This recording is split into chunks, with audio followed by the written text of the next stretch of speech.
Just me, a place to be me, where you get to experience life. So life is a journey, not a guided tour. If you want the rainbow, you have to go through the rain. Welcome back, guys. Welcome back. Welcome back. Thank you so much for listening in on the past few episodes where we have discussed core values and beauty. We also had a panel discussion of about 5 women who were able to discuss some of their core values or how they navigated life based on the core values that were instilled in them from their childhood, from what it was like growing up, from their interactions with their peers. And so we caught a lot of very valuable snippets. So what we're going to do real fast is today, just review what in the world core values are. So core values are statements, stories, opinions, and rigid ideas and thoughts that we have been inundated with that shape our own personal ideas of specific concepts and mold us into creating our own ideas about how we see ourselves, how we see others, how we see the world, and how we see the future.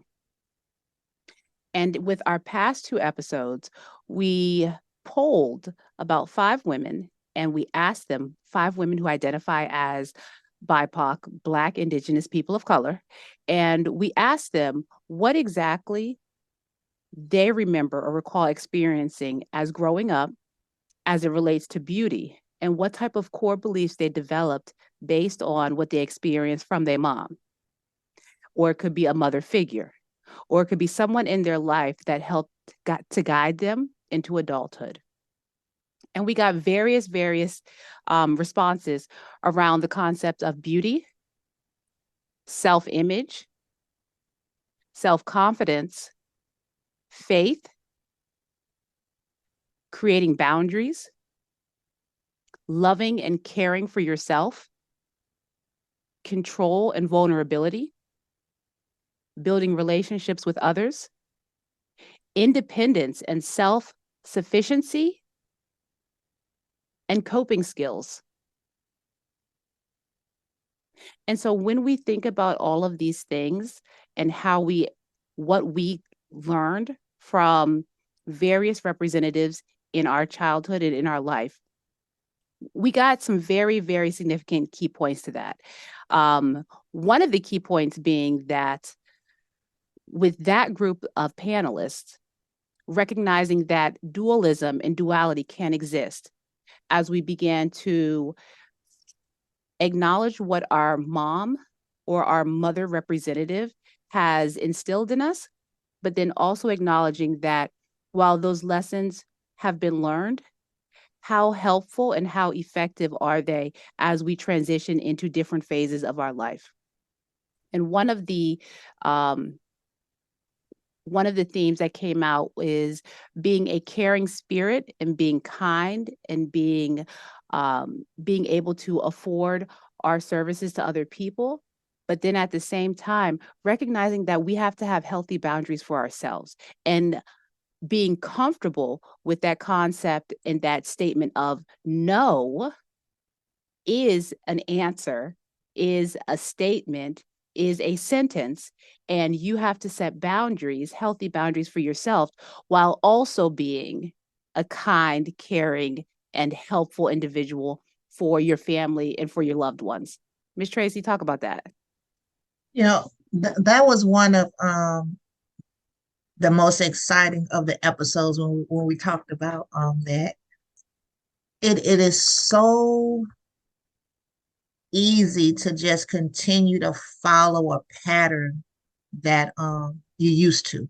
When it's time for you to do something different or change. Again, if it's something that was been instilled into you, and that's all that you know, the moment that you find like a different flavor, like I like strawberry, but all of a sudden I got introduced to vanilla, and it's like, vanilla's not bad. Now I want to choose vanilla. I can't choose strawberry anymore, or you might even become allergic to the strawberry.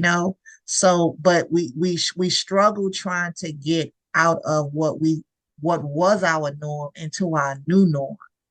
So I just when we had those conversations and to hear the panelists and one of them being my daughter and just listening to like wow did I do that and when you can see it and then but when you also can see okay even though that worked for me that's all I knew to teach and so when she learned something different she ran with what she learned different because that fit who she was and who she was developing into.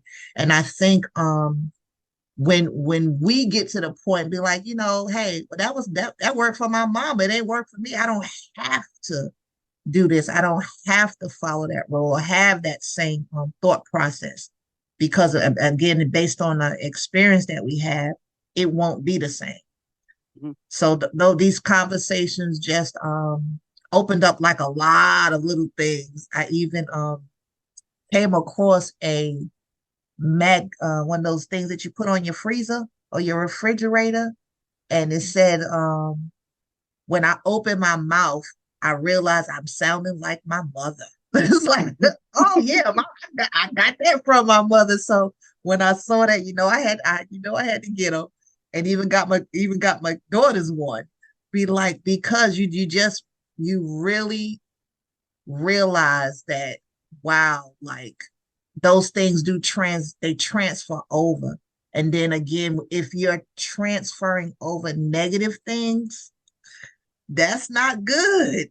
Yeah. But we do it like we transfer over our anxieties, we transfer over Yes. our fears, Yes. especially our fears, so that this was some good eye opener, the Ab- talks that yes. we had on these, like really, really. And then too, when I think of like how I responded to a lot of things that I again, I'm my own artist. I get to paint a new picture, this new canvas, Mhm.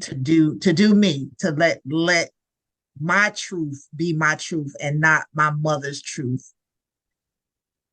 Absolutely. Absolutely. And I'm glad that you made reference to painting and just recognizing that while we have as individuals learned to adopt various different coping skills, various different fears, various different anxieties from the people who have raised us.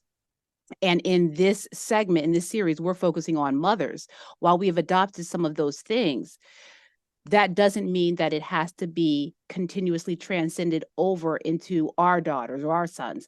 Because while it may have worked for our mom, while it may have worked for certain aspects of our lives, certain moments in our lives, that doesn't mean that it's going to work throughout our entire life. And so that's the point of having this conversation. And I'm glad that you mentioned as far as painting a new narrative because that segues into our up and coming workshop that is going to be held at the beginning of December, where we will definitely be taking some of these concepts. So, get what we have been able to hone from our childhood, recognizing that it is important and recognizing that there are some traumas around it, but recognizing that moving into our future life, moving into our current life, what can we take from our childhood and what do we need to leave behind? And so, one of the things that we're going to be doing is using painting and using Oh colors yes. to really paint a new narrative. We have an amazing guest coming who specializes in painting, color dynamics, color emotions. And so we're going to be working with her to paint our past, but then also transition to our future. So I definitely hope you guys listen in to this up and coming opportunity. We'll have more details to come, but we'll definitely be working with our individuals to our listeners to really transcend what we're going to be talking about and actually putting it into a palette. So I'm excited, a color I palette. am so excited because I've been to those little paint and sips and we get to do it, but in a mental health wellness capacity. And no, Yes. we're not going to be sipping on no wine and no liquor. It is going to be a paint and sip because we get to stay in the present. We get to stay Yes. in the present. And I like how you said we get to paint our past and paint into our future. I like that. I like that. That is and I saw the print that we're going to be using. I can't wait to do mine and hang it up in my room so I can just remember about this, you know. And we talked about I got it from my mama, that Momma Drama, that Yep. Momma Drama. Yep. And it's going to be so uplifting. So make sure you just go ahead and save the date. Save the date, save the date, save the date. We're pushing our December 8th, right? Yes. Yep. December Pushing 8th. December 8th. Yep. We pushed in December 8th. And if something changed, we're going to announce it, but save that date and we'll have more to come in upcoming weeks. And we're looking forward to seeing y'all. Yes. Yes. To all my beautiful, beautiful sisters, moms, aunties, everything. I definitely look forward to seeing your faces, your beautiful faces, because we have a lot to unpack as a community. We have a lot to unpack as individuals. And some of the things that have been helpful in the past, we need to transcend into the future and maybe adjust them a little bit so that it helps with our family right now and our individuality right now. So, ooh, Art definitely. therapy. Yay, Hey. yes, art therapy, definitely. So until next time, guys, definitely take care of yourself so that we can take care of each other. Bye. Thank you so much for listening to Just Me Therapy podcast. If you are seeking further one-on-one diagnoses, interventions, and treatment plans, please consider scheduling an appointment with an individual counselor at Journeys Counseling Center, located in Greensboro, North Carolina. Journeys can be reached at 336-294-1349. The mission of Just Me Therapy podcast is to use authentic conversations to uplift one's mind, body, and soul. The goal of Just Me Therapy is to offer affordable education and insight to individuals who experience financial barriers to accessing individualized behavioral health care services. With that being said, the information, including opinions, advice, and recommendations discussed in this podcast, are intended for individual, informational, and educational purposes only. Such information is not intended to substitute the recommendations of your own licensed therapist or healthcare professional. Although we are licensed behavioral health professionals, we are not your licensed behavioral health professional. As a result, the advice mentioned on this podcast should not replace the recommendations offered by your own qualified health professional.